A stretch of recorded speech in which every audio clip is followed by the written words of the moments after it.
วิวว่างามๆอยู่จุดนี้สบายดีทุกคนอันนี้ก็คือสภาพและบรรยากาศเส้นทางภูเก้าลัก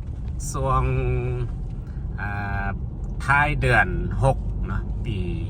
2026มื้อนี้ฝนก็ไม่ได้ตกนะนี่นะช่วงนี้ก็ภูผ้าป่าไม้นะจะเขี้ยวงามเลยเนาะฟ้าเถอะเนาะนี่เนาะปากกาเส้นทางในนี้เส้นทางภูเก้าลักนะเพิ่งก็มีการปรับปรุงเนาะปรับปรุงซ่อมแปลงไล่จุดไล่บอลเลยเนี่ยถือว่าจุดนี้น่าจะเป็นจุดที่ว่ามีวิวงามอีกจุดหนึ่งเนาะจากนี้ไปครับก็จะขึ้นไปเที่ยวจุดชมวิวภูเก้าลักนี่ก็จะเป็นสภาพเส้นทางแถวนี้ถือว่าดีเนาะนี่ภูยามแบบนี้เนาะวิวก็งามจะเห็นเนาะจะเป็นภูคล้ายๆกับภูโฮโลเนาะแถวนี้เนาะจะบ่เป็นป่าไม้แก่เนาะนี่จะเป็นภูโฮโลเนาะที่เห็นนะงามๆเลยจะมีนี่เนาะไส้ลุยนะรถจักรเนาะเห็นไล่ๆคนเอารถจักรมาก็ได้เนาะก็เคยเอารถจักรขึ้นมาไปมาตลอดเนาะระหว่างล่วงพระบางกาซี่เมืองเวียงจันทร์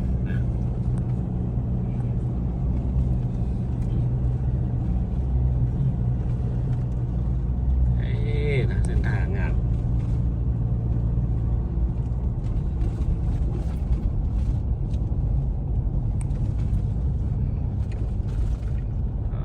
งามเลย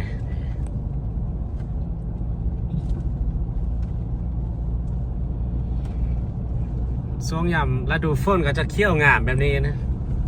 ถ้ามักธรรมชาติแบบสดชื่นเขี้ยวงามก็ต้องมาเที่ยวช่วงฤดูฝนนะฝนก็จะตกบางมือนะบางมือบางช่วงแต่ว่าช่วงนี้บ่ตกนะสอบถามสาวบ้านใส่อยู่ที่แถวนี้มันบ่ตกไล่มือแล้วถ้าหากฝนตกนะอากาศก็จะสมชื่นกว่านี้ก็ดีนั่นเอาอันนี้เนาะหินครบเนาะมาวางไว้จุดนี้โอ้เพิ่นก็มีการซ่อมแปะปูซ่อมใหม่เส้นทางเก้าลักถือว่าเป็นเส้นทางลัดนะหลายคนก็มักจะมาใช้เส้นทางตัวนี้เนาะแต่ว่าก็มันจะเป็นเส้นทางที่เป็นภูสูงสันถ้าหากสิมาใช้เส้นทางนี้ต้องได้ระวังเนาะก็เห็นมักเกิดอุบัติเหตุตลอดเนาะเรื่องอุบัติเหตุนี่ก็ว่าได้ติแต่ว่าทางสูงสันหรือว่าทางบ่ดีเนาะสำคัญต้องอยู่ที่ผู้ขับแล้วก็สภาพรถเนาะเทคนิครถนี่ก็ต้องได้กวดตลอดเนาะเพื่อความปลอดภัยแล้วก็ความพร้อมของผู้ขับเนาะต้องได้เบิ่งสภาพทางกายอย่างต่างๆเนาะเมื่อยก็ต้องพักเนาะก็ต้องฟื้นก็เฮ็ดรถปีนตลอดเนาะเส้นทางนี่ที่จริงนี่เส้นทางดีนะดีแต่ว่าก็เห็นรถไล่ๆขันเนาะปีนโดยเฉพาะกับรถบรรทุกนี่เนาะเขาลงมานี่ป้องามเลยนี่เนาะนี่เป็นหอมผ้าแบบคล้ายๆกับผูโคโลนอะไรแบบนี้เนาะอาจจะผูนั้นบ่มีต้นไม้ไล่นะเป็นคล้ายๆกับผูโคโลนใส่สมบูรณ์เลยแถวนี้เนาะงามเลยนะ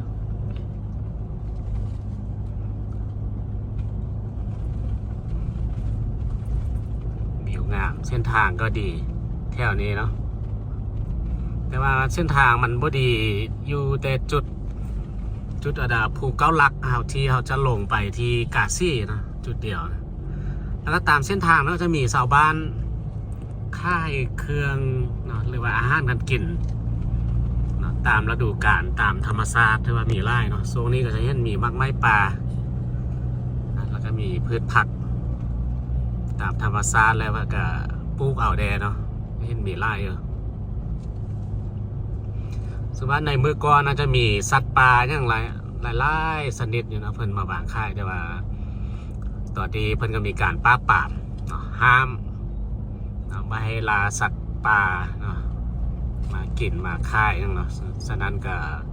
จะบ่สู้เฮ็ดหมีแล้วตอนนี้เนาะส่วนแรกก็จะมีแต่พืชผักหมักไม้นอสองอย่างนี้ก็จะมีนอเนี่ยเนาะนอไม้ก็ถือว่ามีหลากหลายชนิดนะนอไม้ปลาบางส่วนก็จะมีเห็ดปลาก็ว่ากันไป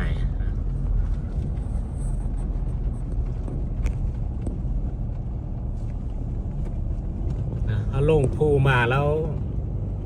แถวจุดนี้จะเป็นทงเพียงแล้วจากนั้นก็จะขึ้นไปเนาะที่เห็นอยู่ตาดาเนาะเอาขึ้นไปก็จะไปที่จอมภูเก้าหลักจุดชมวิวงามๆแล้วก็จะเป็นจุดพักรถนะเสาเมื่อยนะชมวิวอยู่จุดนั้นนะ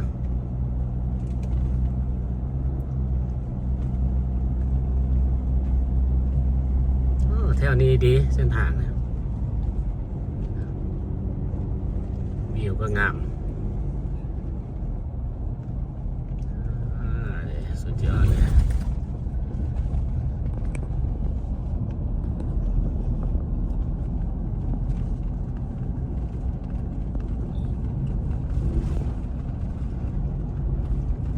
นี่ถือว่าฟ้านี่จะเป็นสีครามเนาะงามๆเนี่ยฟ้าเปิดไปเนี่ยมีเมฆมาเนี่ยงามกันมื้อใดฝนตกนี่จะมีหมอกนะแถวนี้เมื่อวานตอนเช้าตอนในกะยานะกันฝนตกเราจะมีหมอกเลย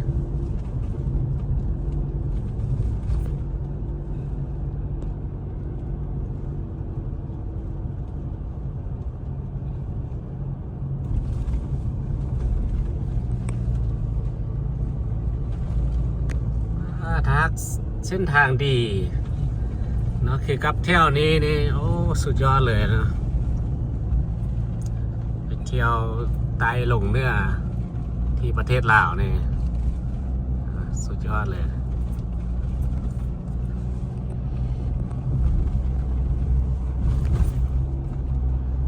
เนี่ยนะจุดตะหน้านี่นะแต่ก่อนนี่ทางบดีนะจุดนี้เพิ่นกับแปลงปูไม้แล้วเดี๋ยวนี้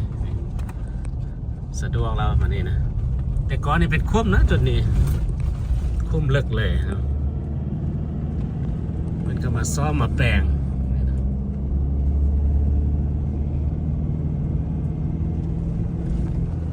ตามข่าวนี่เพิ่นมีการซ่อมแปลงนะฟื้นฟูเส้นทางตอนนี้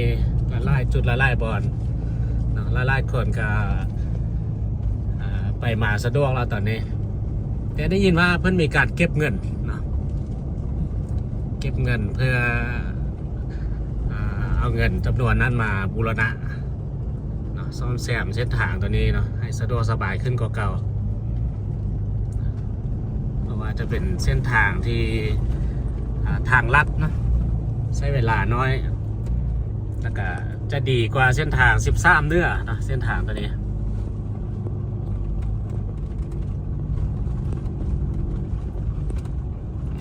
ก็เริ่มขึ้นไปแล้วนะวันนี้เนาะขึ้นไปหมดแล้วไปฮอดจอมผูเกาลัก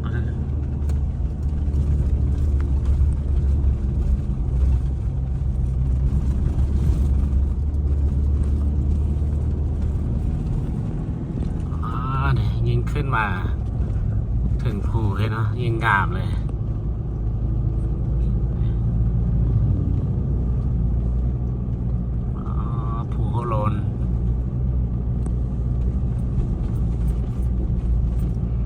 เพิ่นก็ขยายออกหลายๆจุดเลยนี่นะจุดนี้เพิ่นก็ขยายออกให้มันกว้างนะเพื่อลดการเสี่ยงเกิดอุบัติเหตุนะลดส่วนกันว่าอย่างนะตัวตะกี้นี่บางจุดนี้จะเลี้ยวเกินไปนะเส้นทางเนี่ยแคบกับเลี้ยวนี่รถบรรทุก ก็มานี่ต้องในระหว่างเนาะก่อนชี้แซงรถบรรทุกต้องได้เบิ่งรถมาทางหน้าด้วยเนาะต้องได้ค่อยๆขึ้นค่อยๆลงไปมาตอนนี้ก็ขึ้นไปแล้ววันนี้เนาะเริ่มขึ้นไป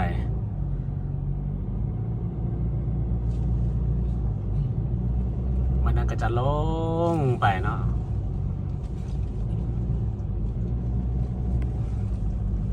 จุดนี้มันก็มาเฮ็ดเอานี่นะเอาดินมาตานแบบนี้มาไว้นะกันไว้แบบนี้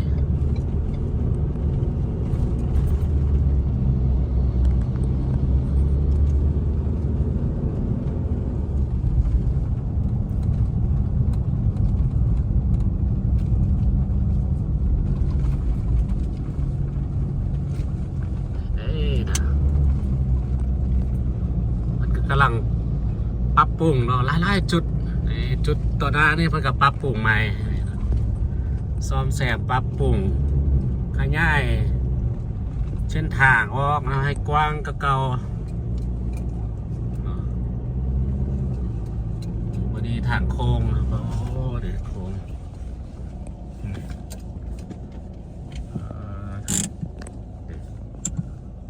นี่เนาะจุดนี้เนาะจุดโอ้ขึ้นมาเนี่ยจุดชมวิวเนาะเดี๋ยวจะพาไปเบิ่งจุดชมวิวอยู่จุดนี้แล้วงามนะ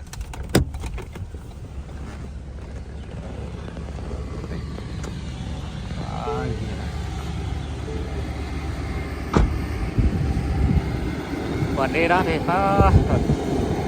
บรรทุกแล้วขึ้นมาเนี่ย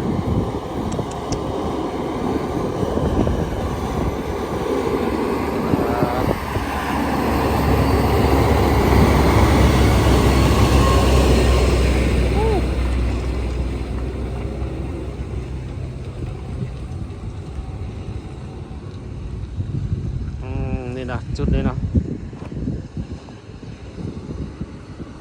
จุดโค้งนี่มันก็เฮ็ดใหม่เนาะว่าอยู่นี่เนาะจุดชมวิวโอ้งามไหมอยู่นี่เนาะจุดชมวิวงามโถพี่แต่ว่าที่ขี่ผ่านมาเนาะเด้จุดธงเพียงเส้นทางผ่านนะ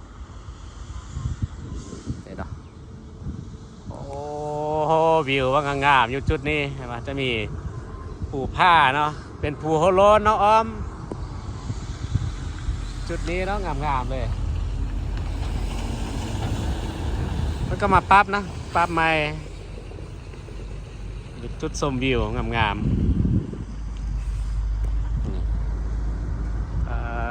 คักเลยเนาะก็ที่จะเห็นเพิ่นปรับเนาะไล่จุดไล่บอลเลยนี่เนาะเขาก็จะขึ้นไปนี่นะขึ้นไป